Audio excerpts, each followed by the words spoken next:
Regine J. Castromayor. Came from Siloam Day Spa, NAIA Terminal 3.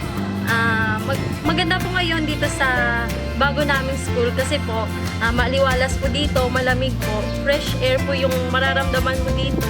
Tapos magaling po magturo yung assessor namin na si Sir Miller. Tapos po libre po yung kape. Hi, I'm Maureen Bautista. Came from Regray Home Spa.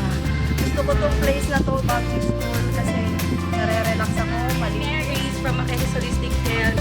Ang masasabi ko lang po sa bago naming school ngayon ay mas at home na home po yung feeling namin. Saka nagpapasalamat po ako kay Ma'am Abby, kay Sir Miller kasi napakagaling. Miller, one of the trainers of Vision Wellness and Spa Academy.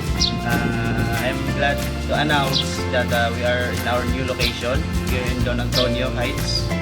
And eto, maganda yung place, maliwalas, very relaxing. Yung mga students, tuwang-tuwa sila. And we also give a courtesy coffee to the new enrollees or guests. Okay, so come and see you around.